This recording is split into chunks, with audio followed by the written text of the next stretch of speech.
এবার একটু আমরা দামোদরের দিকে নজর রাখবো। দামোদরে মাছ ধরার তোড়জোড়। বর্ষায় বেড়েছে দামোদরের জল, আর বছরের অন্য সময় শুকনোই থাকে এই দামোদর নদ।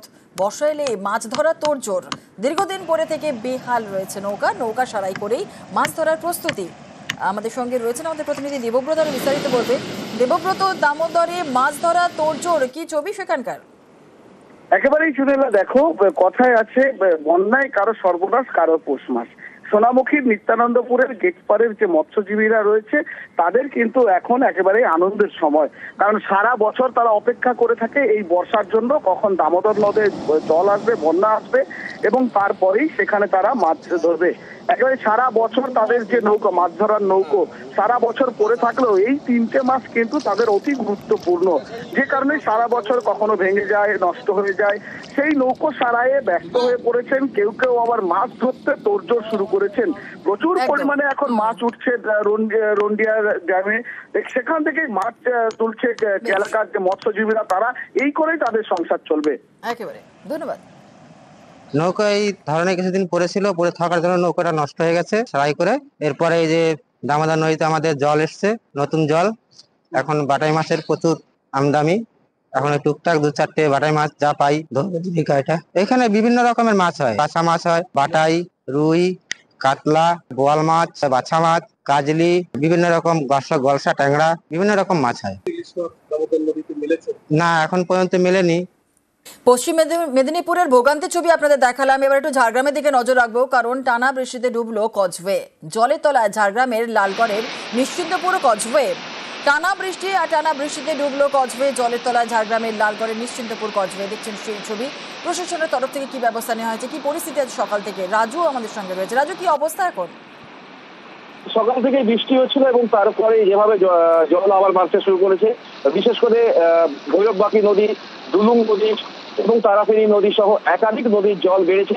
ইতিমধ্যে নিশ্চিন্তপুর, যেটা লালগড়ের সাথে যোগাযোগের একমাত্র ব্রিজ রয়েছে, সেই ব্রিজ ইতিমধ্যে জলের তলায়। অপরদিকে তারাফেনী এবং ভৈরববাকি নদীর জল বাড়ায় বাঁকুড়ার সাথে ঝাড়গ্রামের যোগাযোগ বিচ্ছিন্ন হয়েছে এবং এই ভৈরববাকির পার্শ্ববর্তী যে সমস্ত গ্রামগুলি রয়েছে সেই সমস্ত গ্রামের দিকে জল ঢুকতে শুরু করেছে। ইতিমধ্যে গ্রামের মানুষও আতঙ্ক রয়েছে, কারণ যেভাবে ভারী বৃষ্টি হচ্ছে, সেই বৃষ্টির জেরে যেভাবে জল বাড়ছে, মূলত নদীর যে জলস্তর থাকার কথা তার থেকে অনেক বেশি জলস্তর বেড়েছে এবং এই জলস্তর বাড়ার ফলেই মূলত বিভিন্ন গ্রামে জল ঢুকছে এবং বিশেষ করে সুবর্ণরেখা নদী, যে সুবর্ণরেখা নদীর কথা বলা হচ্ছে, সেই সুবর্ণরেখা নদীর যে পার্শ্ববর্তী গ্রামগুলি রয়েছে সেই সমস্ত গ্রামের মানুষ আরো বেশি আতঙ্কিত, কারণ ইতিমধ্যে নদীর পার্শ্ববর্তী যে সমস্ত গ্রাম রয়েছে সেখানে যেভাবে পাহাড় ভেঙে ধস ধরতে শুরু করেছে, তাতে আরো বেশি আতঙ্ক বাড়িয়েছে মানুষের। ধন্যবাদ রাজু।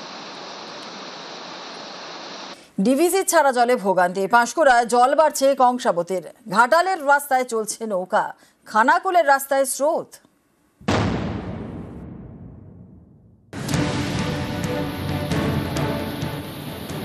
বর্ষায় নাগাড়ে বৃষ্টি, এর জেরে ভোগান্তি, গোদের ওপর বিস্ফোরা, ডিভিসির জলে প্লাবন। ঝাড়খণ্ডে বৃষ্টি হলেই জল ছাড়ে ডিভিসি, আর তাতে ভেসে যায় এ রাজ্যের নানা এলাকা। প্রতি বছর এই এক ছবি। এবছরও দফায় দফায় জল ছাড়ছে দামোদর ভ্যালি কর্পোরেশন। এ নিয়ে গত শনিবার ডিভিসিকে চিঠি দেয় পশ্চিমবঙ্গ সরকারের সেচ দপ্তর। চিঠিতে বলা হয়, বিভিন্ন বাঁধ থেকে জল ছাড়ার আগে ডিভিসি যেন রাজ্যকে জানায়। এরপর শনিবারও জল ছেড়েছে ডিভিসি।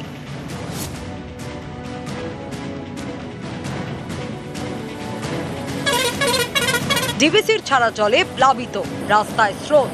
এটা হুগলির খানাকুলের রাস্তা। খানাকুল থেকে আরামবাগ যাওয়ার গুরুত্বপূর্ণ রাজ্য সড়ক, সেই রাস্তা ভেসে গিয়েছে।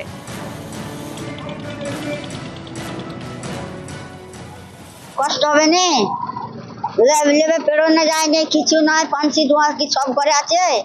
সব ঘরে তো নেই পানসি ডুয়া।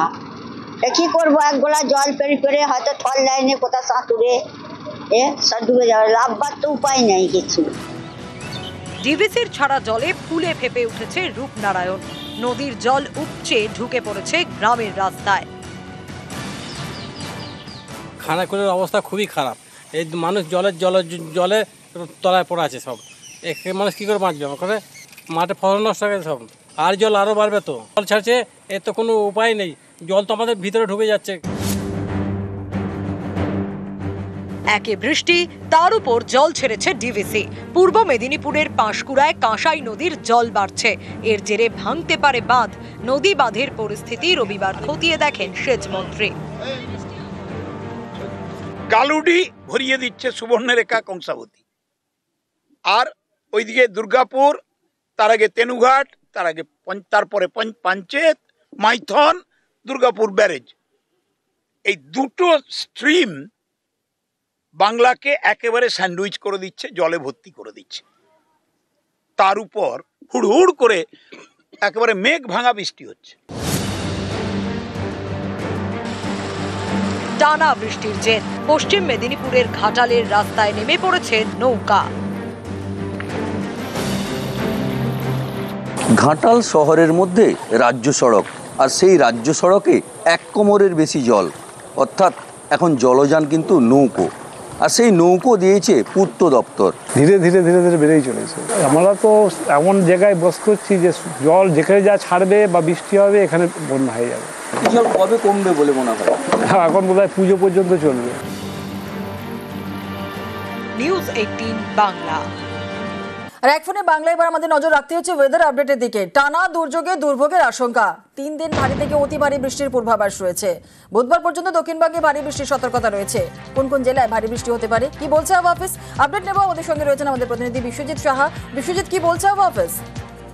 দেখো, যে ঘূর্ণাবর্তটি ছিল সেটি নিম্নচাপে পরিণত হয়েছে উত্তর বঙ্গোপসাগরে, এবং এর বিস্তৃতি এই মুহূর্তে নিম্নচাপ হিসেবে যেমন উত্তর ওড়িশাতে রয়েছে, তেমনি পশ্চিমবঙ্গ উপকূল এবং বাংলাদেশ উপকূলে বিস্তৃত রয়েছে। কাজেই এই প্রভাবে গাঙ্গেয় পশ্চিমবঙ্গে ভারী থেকে অতি ভারী বৃষ্টির সতর্কতা জারি করেছে আলিপুর আবহাওয়া দপ্তর।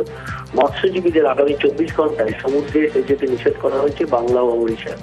মূলত উপকূলের জেলাগুলিতে ভারী বৃষ্টির সম্ভাবনা বেশি, তার মধ্যে পশ্চিম মেদিনীপুর জেলায় অতি ভারী বৃষ্টির সম্ভাবনা রয়েছে। এছাড়াও ভারী বৃষ্টি হবে উত্তর ও দক্ষিণ 24 পরগনা, পূর্ব পশ্চিম মেদিনীপুর, ঝাড়গ্রাম, পুরুলিয়া, বাঁকুড়া, এবং মঙ্গলবার ভারী বৃষ্টির সম্ভাবনা থাকছে নদিয়া, বীরভূম এবং মুর্শিদাবাদ এবং পূর্ব বর্ধমান। এই জেলাগুলিতে ভারী বৃষ্টির সম্ভাবনা থাকবে মঙ্গলবার। অর্থাৎ সব মিলিয়ে বুধবার পর্যন্ত বিক্ষিপ্তভাবে ভারী বৃষ্টি এবং বজ্রবিদ্যুৎ সহ বৃষ্টি। আজ উপকূল ও সংলগ্ন জেলাগুলিতে মেঘলা আকাশ এবং এক নাগাড়ে বেশ কিছুক্ষণ বৃষ্টি, কয়েক পশলা বৃষ্টির সম্ভাবনা থাকছে। জুনেলা, বেশ, একেবারেই ধন্যবাদ বিশ্বজিৎ। ভারী থেকে অতি ভারী বৃষ্টি দক্ষিণবঙ্গে, আর উত্তরবঙ্গে কেমন ওয়েদার থাকবে? বিক্ষিপ্তভাবে ভারী বৃষ্টির সতর্কতা রয়েছে উত্তরবঙ্গেও। সকাল থেকে কি পরিস্থিতি উত্তরবঙ্গে, কেমন ওয়েদার থাকবে আগামী 3-4 দিন, কি বলছে আবহাওয়া অফিস জানবো। পার্থ রয়েছে আমাদের সঙ্গে। পার্থ, কি বলছে আবহাওয়া অফিস? দেখো, আগামী কয়েকদিন কিন্তু উত্তরবঙ্গের প্রতিটি জেলাতে বিক্ষিপ্ত বৃষ্টির পূর্বাভাস থাকছে। বেশ কয়েকটি জেলায় কিন্তু ভারী বৃষ্টির পূর্বাভাসও থাকছে। সকাল থেকে আকাশ মেঘলা রয়েছে গোটা উত্তরবঙ্গের রায়গঞ্জ থেকে শিলিগুড়ি, কোচবিহার থেকে একেবারে আলিপুরদুয়ার সর্বত্র কিন্তু আকাশ মেঘলা রয়েছে, এবং বেশ কয়েক জেলায় আজও কিন্তু দুপুরের পর থেকে ভারী বৃষ্টির সতর্কতা জারি করা হয়েছে। বিশেষ করে দার্জিলিং এবং কালিম্পংয়ে আকাশ মেঘলা রয়েছে, এবং উঁচু পার্বত্য এলাকায় সেখানেও কিন্তু ভারী বৃষ্টির পূর্বাভাস থাকে। পাশাপাশি সমতলের ডুয়ার্স, আলিপুরদুয়ার, কোচবিহার, শিলিগুড়ি সর্বত্রই কিন্তু দুপুরের পর থেকে ভারী বৃষ্টির সতর্কতা জারি করছে আবহাওয়া দপ্তর। ধন্যবাদ।